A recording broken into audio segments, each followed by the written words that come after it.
Commander Lyra Venna of the Ulsarian scout ship Nebula Seeker watched the holographic display with growing bewilderment. Her crystalline antennae flickered with subtle colors of confusion as she studied the primitive human mining vessels scattered throughout the asteroid field before her. "Analysis complete, Commander," reported Science Officer Terran, his translucent fingers dancing across the neural interface. "These human vessels are exactly what they appear to be: outdated fusion drive mining ships, most over 50 Earth years old. No energy signatures suggesting advanced weapons, no shield technology beyond basic debris deflection." Lyra's iridescent eyes narrowed. The Ulsarian Confederation had spent decades studying Earth's expansion into space, waiting for the right moment to establish first contact. But something about these mining operations didn't align with their intelligence reports. "Show me their flight patterns again," she ordered, her silver-scaled skin reflecting the soft blue glow of the bridge lights. The hologram shifted, displaying the paths of dozens of mining vessels through the dense asteroid field. To an untrained eye, their movements appeared random, even clumsy, but Lyra hadn't become the youngest commander in the scout fleet by accepting surface appearances. "These trajectories," she mused, "they're too precise. Look at how they maintain constant distances from each other while appearing to drift naturally with the asteroid currents." She gestured at one particular vessel. "Focus on mining ship Delta 217. The hologram zoomed in on a battered-looking vessel, its hull marked with decades of micro-impacts and repairs. Solar panels extended like weathered wings, and occasional bursts of plasma marked where mining lasers were cutting through mineral-rich asteroids. "Standard resource extraction protocols," Terran reported. "They're processing water ice and rare earth elements using relatively primitive laser arrays and magnetic separation systems." "Then explain this," Lyra said, her antennae pulsing with subtle patterns of suspicion. She traced a complex pattern in the air, and the hologram overlaid the last 6 months of the mining ship's movements. "These aren't random paths between resource-rich asteroids. This is a patrol pattern, disguised as industrial activity." The bridge fell silent as her crew studied the revelation. What had seemed like inefficient meandering between mining sites suddenly revealed itself as a carefully choreographed dance, maintaining perfect coverage of every approach vector to Earth's inner solar system. "Adjust sensors to detect quantum entanglement signatures," Lyra ordered. The hologram flickered, and suddenly the apparently empty space between the mining vessels lit up with a complex web of interconnected fields. What they had dismissed as simple navigation buoys and debris markers were actually forming an intricate detection grid. "Impossible," Terran whispered, his crystalline form shimmering with shock. "Their official technology level shouldn't allow for this kind of network. The power requirements alone." "Unless," Lyra interrupted, her antennae now pulsing with colors of excitement and revelation, "unless their mining equipment serves dual purposes. Those fusion drives aren't just for propulsion. They're power sources for the grid. The mining lasers aren't just for cutting rock." As if in response to her words, alarms suddenly blared across the bridge. "Multiple quantum signatures detected," the tactical officer announced. "The mining ships, they're moving." Lyra watched in fascination as the seemingly ungainly vessels suddenly transformed their random movements into precise military formations. Mining lasers swiveled with suspicious speed, and collection nets repositioned themselves into configurations that bore striking similarities to electronic warfare arrays. "We've been detected," she announced, feeling a mixture of professional embarrassment and grudging admiration. "And I suspect we're not the first. Signal the fleet. The humans haven't just been mining these asteroids. They've been fortifying them, hiding their defenses in plain sight for generations." As the Nebula Seeker began a careful withdrawal, Lyra couldn't help but smile. The Ulsarian Confederation had been watching Earth, waiting for humanity to advance enough for first contact. But they had been watching the wrong signs. While humanity's official space fleet might still be in its infancy, out here in the asteroid belt, They had already mastered the art of strategic deception. "Send a priority message to High Command," she ordered. Subject: recommendation for immediate diplomatic contact. "The humans aren't primitive. They're brilliant. We've been looking at their space program all wrong. They haven't been developing their technology in obvious ways. They've been hiding it in plain sight, integrated into their everyday operations." As her ship retreated from the asteroid field, Lyra watched the mining vessels return to their seemingly chaotic patterns, masking their true nature once again. She had a feeling that the upcoming first contact negotiations would be far more interesting than anyone in the Confederation had anticipated. The Nebula Seeker hung motionless at the edge of the Kuiper Belt, its crystalline hull refracting distant starlight. Commander Lyra Venna stood at her command station, reviewing the data from their failed infiltration attempt. The more she studied the human mining operations, the more layers of deception she uncovered. "Launch the stealth probe," she ordered. "Minimal power signature, passive sensors only. Let's see how deep their detection grid really goes."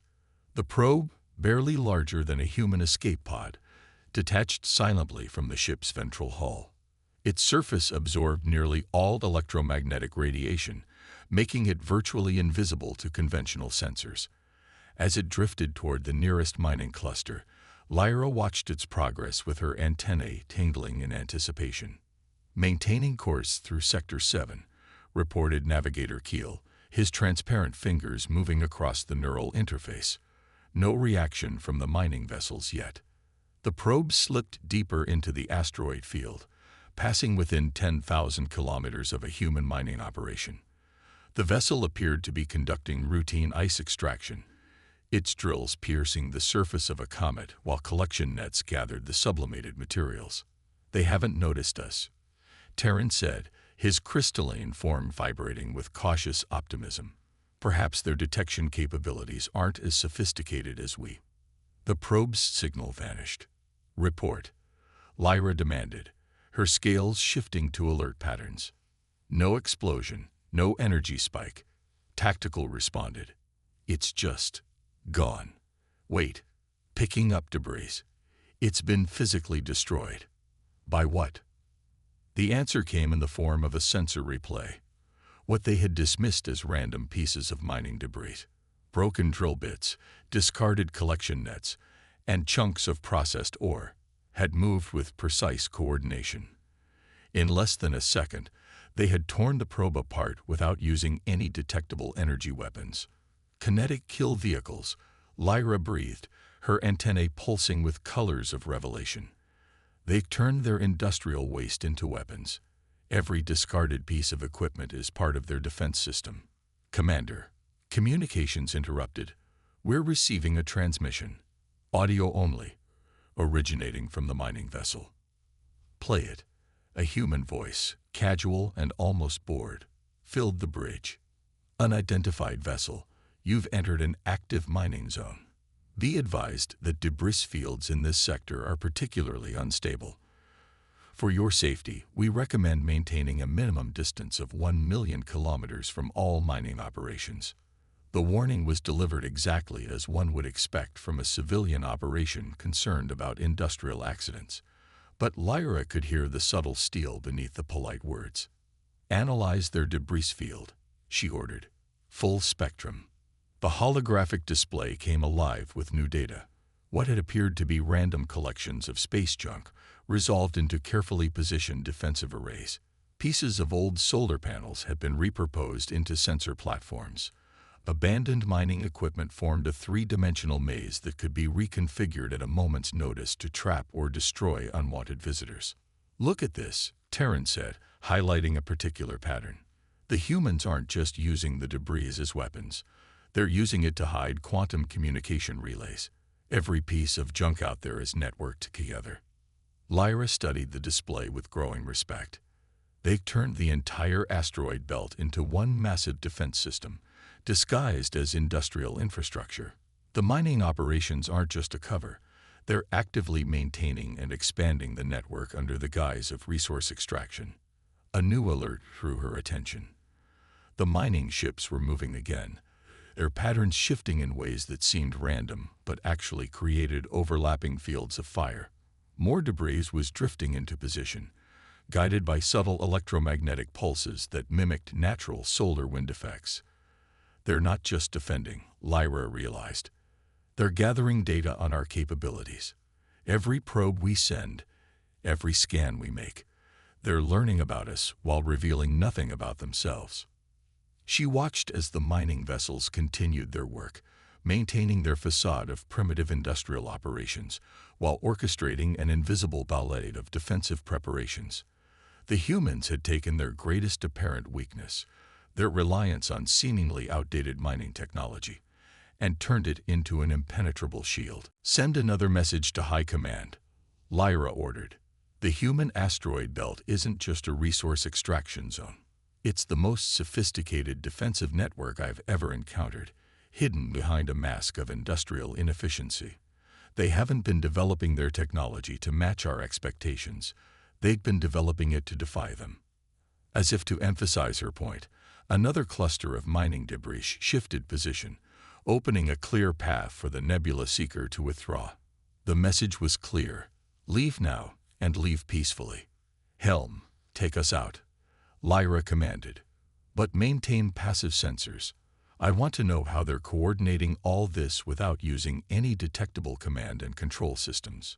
As her ship began its careful retreat, Lyra couldn't help but admire the elegant simplicity of the human strategy. They hadn't tried to match the Confederation's advanced technology. Instead, they had taken their existing capabilities and transformed them into something entirely unexpected. It was a lesson she wouldn't soon forget.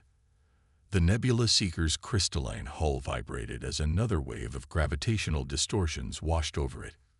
Commander Lyra Venna braced herself against her command station, watching in disbelief as 3 human mining vessels executed maneuvers that should have been impossible with their supposed level of technology. "How are they doing this?" she demanded, her antennae flickering with frustrated admiration. "Those are fusion drives from their early space age. They shouldn't be capable of these acceleration patterns." "They're using the asteroids," Navigator Keel reported, his transparent form pulsing with excitement. "Look at the gravitational readings. Every piece of mining equipment they've scattered through this sector is actually a microgravity manipulator. They're creating their own navigational corridors." The display showed the truth of his words. What had appeared to be random clouds of processed ore and discarded equipment were actually precisely positioned gravity wells. The humans were riding these artificial currents like ancient sailing ships catching the wind, achieving complex flight patterns while expending minimal energy. "Incoming," Tactical announced. A barrage of what appeared to be standard mining charges detonated in a precise pattern around the Nebula Seeker. The explosions weren't meant to damage. They were reshaping the local gravitational landscape, forcing the Ulsarian vessel off its pursuit course. "They've boxed us in," Terran observed, his crystalline fingers dancing across the sensor controls. "Every time we adjust course, they trigger another series of charges. They're not trying to destroy us. They're hurting us." Lyra watched as another mining vessel released what looked like a standard ore processing canister.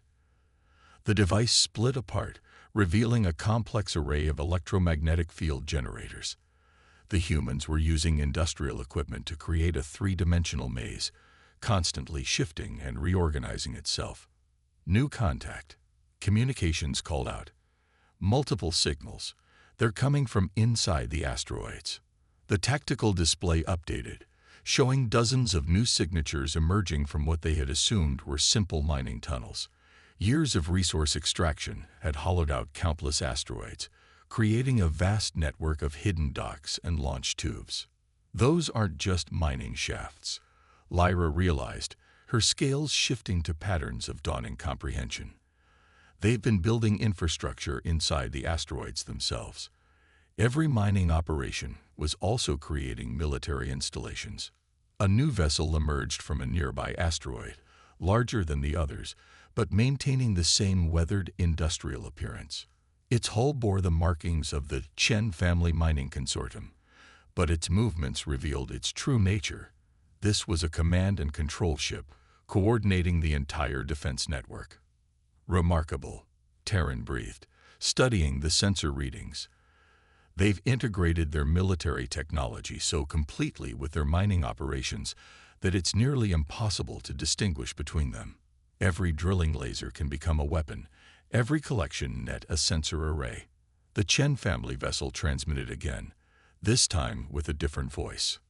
Alcerian vessel, you've demonstrated admirable persistence. However, you're now approaching restricted mining sectors. We'd hate to see your beautiful ship damaged by our primitive equipment. The irony in the human's voice was unmistakable. 3 more mining ships emerged from concealed docks, their supposedly outdated equipment reconfiguring into sophisticated electronic warfare arrays. The humans weren't just defending their territory. They were demonstrating their capabilities while maintaining plausible deniability. They want us to understand, Lyra said, her antennae pulsing with complex emotions. They're showing us enough to make their point, but keeping their most advanced technology hidden. Every revelation is calculated. As if to prove her point, a cluster of asteroids began moving in perfect synchronization, their orbits adjusted by countless small propulsion devices, disguised as standard mining equipment. The floating rocks formed a barrier, cutting off the Nebula Seeker's last clear path of retreat.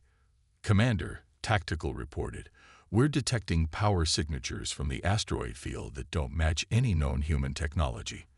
They'd been developing their own advanced systems, completely independent of standard technological progression paths. Lyra watched as more mining ships emerged from hidden docks, each maintaining its civilian appearance while moving with military precision. The humans hadn't just created a defense network, they had developed an entirely new approach to space warfare, disguised as industrial development. Send a final message to High Command, she ordered. The humans haven't been waiting to develop advanced technology. They've been developing it all along, hidden within their mining operations. Every piece of equipment serves multiple purposes. Every civilian operation masks military capabilities. They've turned their entire asteroid belt into a fortress, and we never saw it because we were looking for the wrong signs of advancement. As the Nebula Seeker prepared for another evasive maneuver, Lyra couldn't help but smile. The Confederation had been waiting for humanity to reach a certain level of obvious technological advancement before making contact. Instead, humanity had chosen to advance in ways no one had expected, turning their apparent technological limitations into their greatest strength. The bridge of the Nebula Seeker fell silent as the tactical display revealed the true nature of Earth's asteroid belt. What they had dismissed as simple mining claims was transforming before their eyes. Commander Lyra's antennae pulsed with colors of awe as she watched humanity's hidden arsenal emerge. Multiple signatures detected, Tactical announced, their crystalline form vibrating with tension. The humans are activating something within the larger asteroids. Gravitational readings are off the scale. They watched as massive chunks of rock began to move with impossible precision. Decades of mining operations hadn't just been about resource extraction. They had been hollowing out asteroids and turning them into mobile fortresses. Thrusters, disguised as standard mining equipment, fired in perfect synchronization. Those aren't random excavation patterns, Terran observed, highlighting complex networks of tunnels throughout the asteroids. They're weapon ports, hangar bays, and sensor arrays. The humans have been building these for generations. A transmission cut through their observations, audio only. This is Victoria Chen, third-generation commander of the Belt Defense Network. We've tolerated your reconnaissance long enough. Perhaps it's time we showed you why no one raids Earth's mining operations. The largest asteroid in the sector split open like a blooming flower, panels of rock sliding apart to reveal a massive facility inside. The chamber was filled with ships that bore no resemblance to the primitive mining vessels they'd seen before. These were warships, their design an elegant fusion of industrial mining technology and advanced military systems. Reading multiple launches, Tactical reported. They're deploying something. Swarms of small objects emerged from the asteroid facility. At first glance, they looked like standard mining drones, the kind used for precision mineral extraction. But as they moved into formation, their true nature became apparent. Each drone was equipped with technology that somehow managed to be both primitive and advanced. Mining lasers modified into weapon systems, collection nets that could generate electromagnetic fields. Fascinating, Lyra breathed. They've been developing their own path of technological advancement, completely different from what we expected. Those aren't just repurposed mining tools. They're purpose-built weapons designed to look like mining equipment. The Chen family's command ship transmitted again. For 3 centuries, we've maintained this facade. Every generation of miners adds to our defense network, improves our technology, expands our capabilities. We don't build warships. We build mining vessels that can become warships. We don't construct military bases. We excavate asteroids that can transform into fortresses. More asteroids were coming alive now, their surfaces bristling with hidden weapons and sensor arrays. What had appeared to be random debris fields resolved into carefully positioned defensive grids. The entire belt was a weapon, disguised as an industrial zone. They turned their greatest weakness into their greatest strength, Terran realized. Everyone assumed their reliance on mining technology was a limitation. Instead, they'd used it to hide their true capabilities in plain sight. Lyra watched as another asteroid split open, revealing vast hangars filled with ships. These vessels were clearly the next generation of human technology, hybrid designs that perfectly merged their mining heritage with advanced military capabilities. The mining families, she said softly. They're not just industrial dynasties. They're military lineages, passing down knowledge and techniques through generations. Every child born to a mining family learns both how to extract resources and how to defend their territory. Victoria Chen's voice came through again, this time with a note of pride. Each family specializes in different aspects of our defense. The Chens master gravity manipulation. The Barretts excel at stealth technology. The Rodriguezes develop our weapon systems. Together, we've created something unique, a defense network that no one recognizes until it's too late. As if to demonstrate, a nearby cluster of asteroids began moving in perfect formation, their modified mining equipment generating overlapping fields that could tear a ship apart. The precision of their movement spoke of decades of practice, generations of refinement. Send a message to High Command, Lyra ordered, her antennae pulsing with colors of respect and urgency. The humans haven't been slowly advancing toward our level of technology. They've been developing their own path, hidden within their mining operations. Every piece of equipment, every asteroid, every technique they've developed serves both civilian and military purposes. They've created a technological tradition entirely their own. She watched as more of humanity's hidden capabilities revealed themselves. The asteroid belt wasn't just a resource-rich region of space. It was humanity's first line of defense, a fortress built over centuries, hidden behind a mask of industrial pragmatism. Commander Lyra Venice stood before the Ulcerian High Council, her crystalline form reflecting the light of 1,000 floating displays. Each screen showed different aspects of Earth's asteroid belt defense network, a testament to human ingenuity that had fundamentally changed the Confederation's approach to first contact. The mining families have agreed to diplomatic talks, she reported, her antennae pulsing with colors of cautious optimism. But they've requested that we meet on their terms, in their territory. High Counselor Nexus leaned forward, his ancient crystalline form catching the light. And you recommend we accept these terms from a species that has deliberately deceived the galactic community about their true capabilities. They haven't deceived us, Lyra corrected carefully. They simply developed along a path we didn't expect. While we waited for them to build obvious warships and space stations, they were creating something far more sophisticated, a defensive network perfectly integrated with their civilian operations. The main display showed footage from the Nebula Seeker's encounter. Mining vessels transformed into warships, Asteroids split open to reveal hidden bases, and generations of technological development emerged from behind its industrial facade. 3 days ago, Lyra continued, the Chen family shared something remarkable with us. Access to their historical archives. She gestured, and new images appeared, centuries of carefully documented technological evolution. Their first mining ships weren't just gathering resources, she explained. They were testing concepts, developing techniques that could serve multiple purposes. When they discovered how to use magnetic fields for ore separation, they immediately saw the potential for defensive applications. When they developed precise gravitational manipulation for asteroid mining, they were simultaneously creating a new form of space combat. The council chamber filled with murmurs as the displays showed generation after generation of mining families, each contributing to both industrial and military advancement. Children learned to pilot ships through asteroid fields not just for mining efficiency, but for combat maneuverability. Every new mining technique was examined for its defensive potential. The humans didn't choose this path out of deception, Lyra emphasized.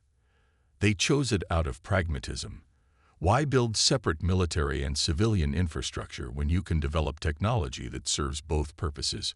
Why maintain two separate technological traditions when you can create one that perfectly integrates both needs? Victoria Chen's image appeared on the main display, her weathered face bearing the proud look of someone who carried generations of responsibility. We've reviewed your proposal for diplomatic relations, she announced.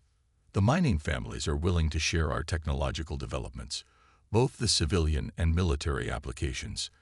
In return, we ask for honest recognition of our sovereignty over the asteroid belt and open technological exchange. High Counselor Nexus studied the humans' image thoughtfully. Their technology.